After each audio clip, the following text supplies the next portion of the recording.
Hey, Ryan here, and in today's video we're going to cover the 7 different kinds of dirty revenue for your SaaS business. So a while back we put out a video on the valley of death, which is something that all businesses and especially all SaaS businesses go through.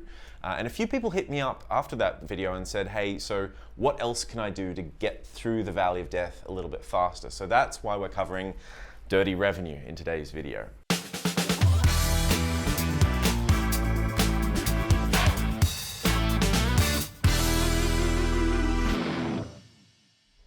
So what is dirty revenue, first of all, and when should you use it?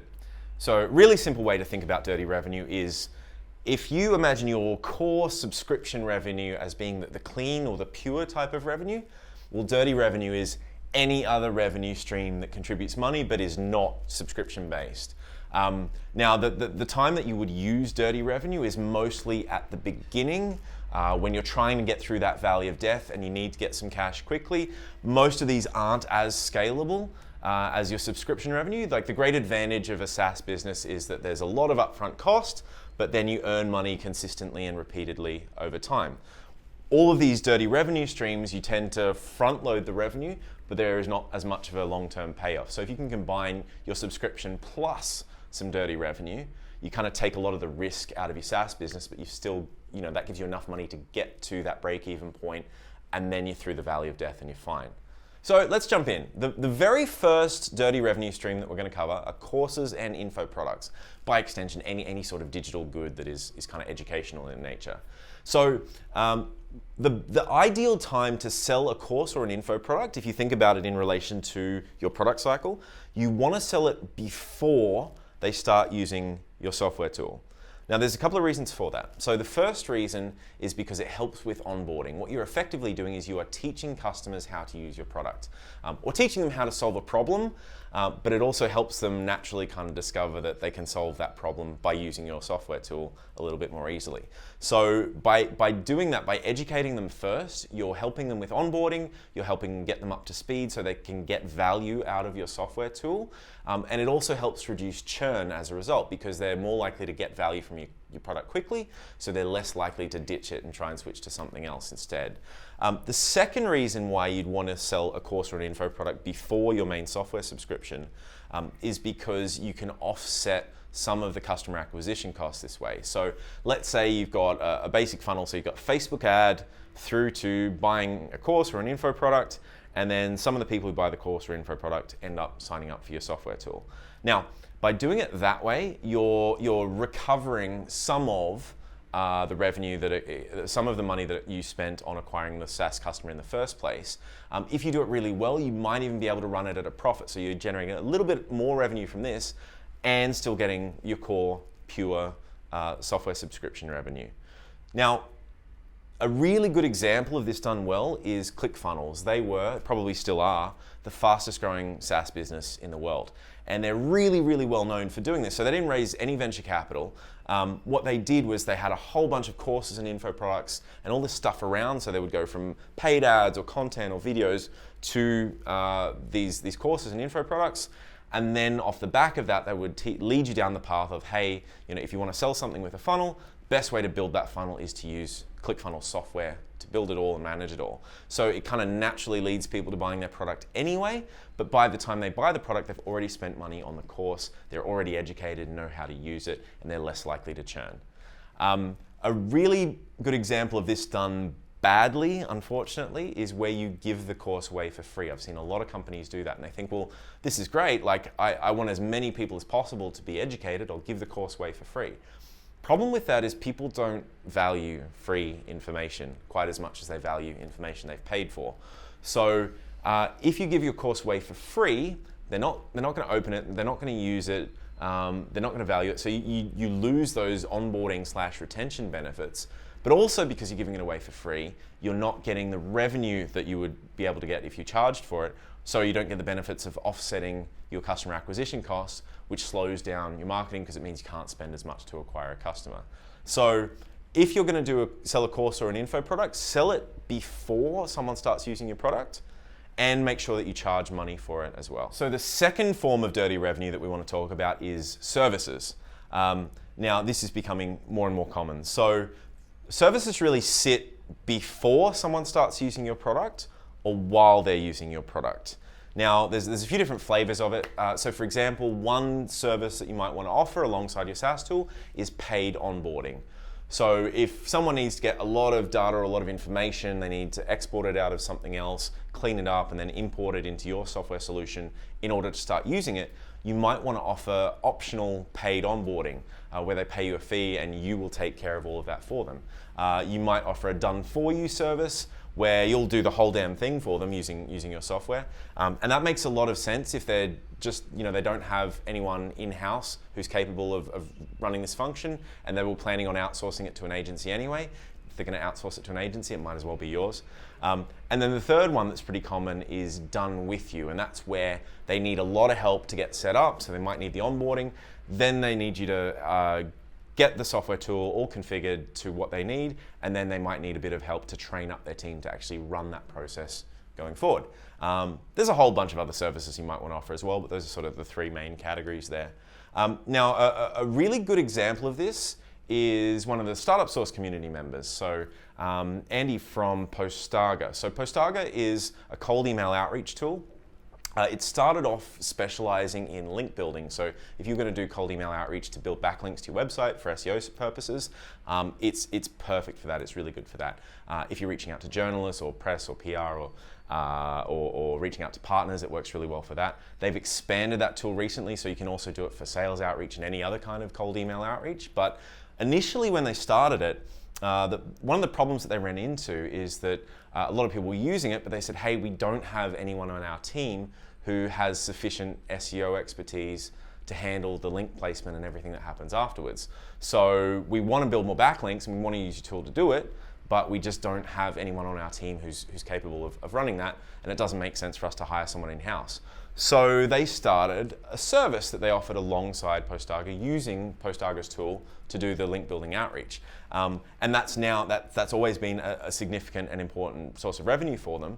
But importantly, it's also really helpful in terms of onboarding customers because you've taken away a lot of the barriers to using your product to begin with. So they're able to keep their customers for a lot longer because they're solving the problem of actually using it for their clients. So if you notice that your customers are churning because they don't have the time or the people or the expertise to be able to actually use your product, you might want to consider also offering a service in there so that way they can at least get the outcome that they want using your tool. It's just that you're delivering the service instead of them handling it in-house. So that leads us to number 3, which is data. Side note, you actually pronounce it correctly as data. I know a lot of Americans say data. That's incorrect. Little bugbear of mine, comes from Latin. Data is the correct way of pronouncing that. Anyway, selling your data.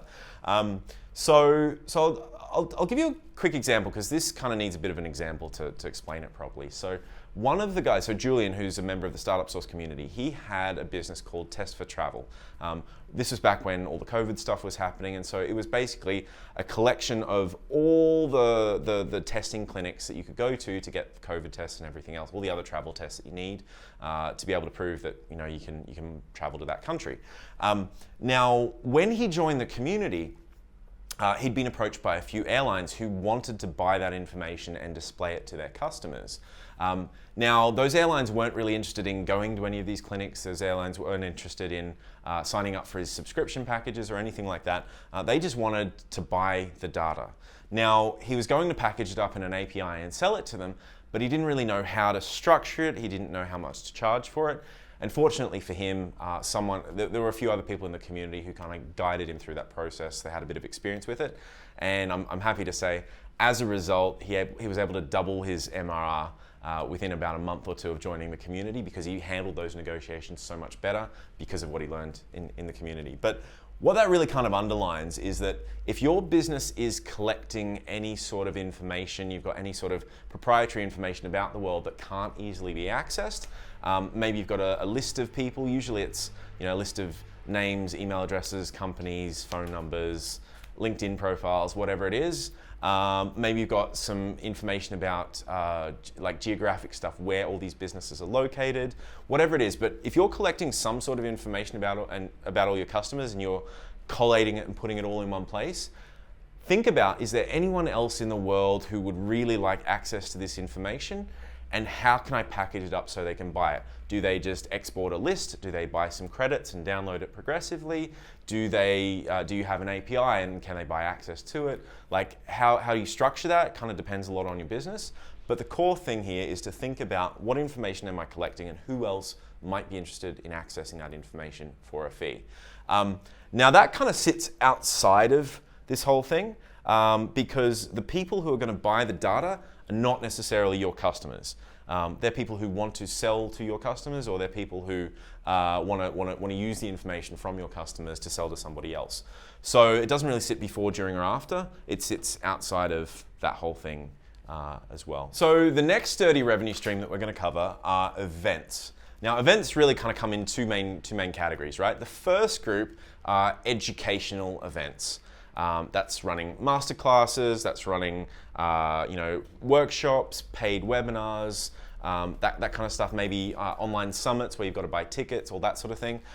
They have a lot in common with courses in that the best time to run educational events is before someone starts using your software product, for exactly the same reasons as courses. So number one, it allows you to educate the customers more so they understand how to use your product, they understand how to get value from it, and so as a result it's easier to onboard them and you're more likely to keep them long term. And the other main reason is because you're charging for this educational event, you can offset some of the customer acquisition costs just like you can with courses and info products. The main difference there is courses and info products are pre-recorded, whereas the events might be delivered live. Now, the other main kind of event is kind of a conference style of event, and that fits better for customers who are currently using your product or have previously used your product. And what you're trying to do there is helping them to discover new features that you've got coming down the pipeline. You might want to help them just connect and learn from each other so that they can get more value out of it, swapping tips and tactics and best practices. Also, if people come to an in-person, face-to-face event, they meet you, they meet the team, they meet other people using it, they feel more connected to your product, and all of that helps with retention as well. And the final thing you might want to get out of that is it's a really good mechanism to ask them for feedback. What other features do you want us to develop? What do you think of our pricing? Hey, we're thinking about offering this alongside that. Is that something you'd be interested in? So conferences can be a really good way to kind of build a movement around your software product and to involve those people in your business a little bit more closely. The fifth dirty revenue stream is very situational. It does depend a lot on your business. So we're talking about physical products here. And sometimes it's quite difficult to sell a physical product alongside a software subscription unless your software tool has some kind of hardware component to it. So there's a couple of good examples of this that I can think of. The first one is Amazon. So Amazon has Kindle Unlimited, where you pay $9.99 a month and you get access to all these different ebooks on your Kindle device, but you've still got to buy a Kindle first in order to be able to use it.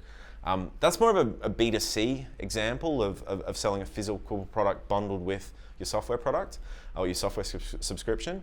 A really good B2B example might be in fleet tracking, for example. So let's say you own a business, you've got 10 trucks, and you want to track where those trucks are going and how far they're traveling and how much fuel they're consuming and how long they're spending at each stop and all that kind of stuff. Well, you probably need some sort of sensor or some sort of internet-connected device to be able to do that. And you're probably not going to get a whole lot of value out of your software tool unless you've also got the hardware component out there gathering all that information. So those are two examples where a physical product alongside your SaaS product might make a lot of sense.